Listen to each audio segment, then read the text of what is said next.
Hello and welcome to another episode of Cook's Corner.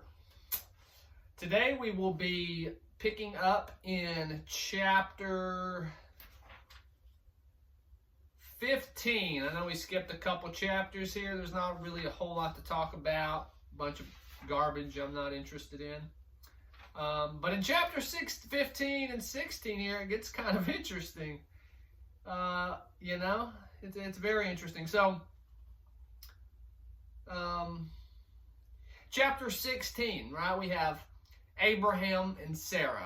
His name's Abram at the time. So Abram and Sarah, which is very interestingly enough, if you go into the Brahma of the Hindu, it's Brahma and Saraswati. Come on. Anyway, chapter 16 here. We got Sarah here is childless, and Abram wants a son, right? So,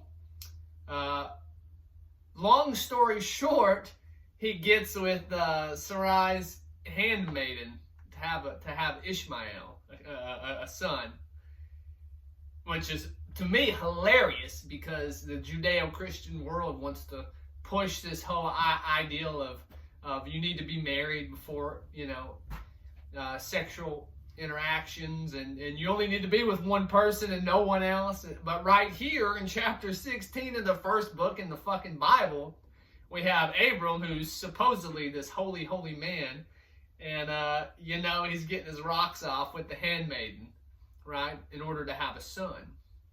Which, I mean, if it's okay with his wife, I don't see a problem with it. It's just funny how it contradicts the entirety of the Judeo-Christian narrative of, only one wife and you can't cheat on your wife and all this bullshit, right? It's evil. That's evil. That's a sin. But it tells you right here that it's okay. Sarai said it was okay, right? And then we get into chapter 17 here. Chapter 17. That there's a covenant made, right? And this covenant, the way you sign the contract here is, and I'll read it, 17:18. Actually, I'll start at 17:9. I'll start there.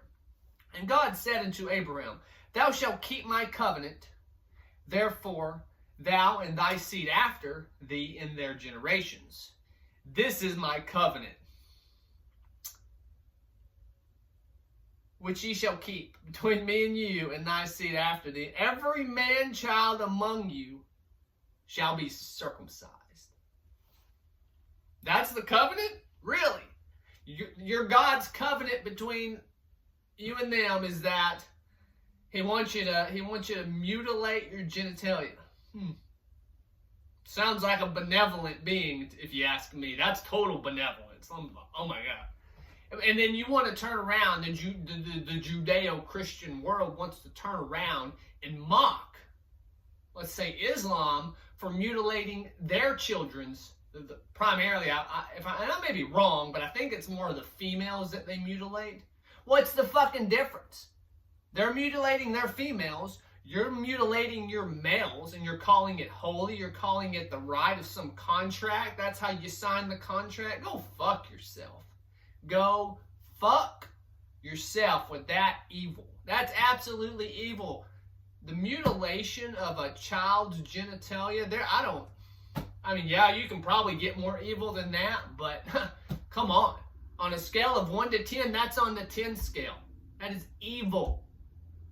Absolutely evil. It's no different than what they're doing today.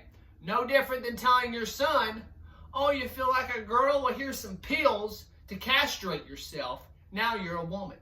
No fucking difference. I don't care what you say. Okay? The Judeo-Christian world is full of absolute evil. And it tells you constant. I mean, there's a block of cheese again.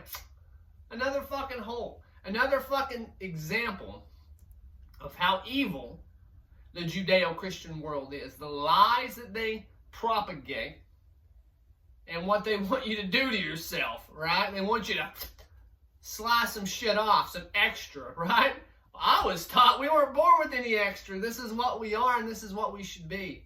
But nope, not in the Jewish world. They want you to chop some shit off.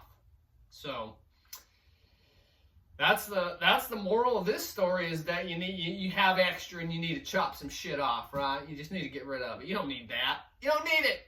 Yeah. Go fuck yourself, Judeo-Christian. Peace.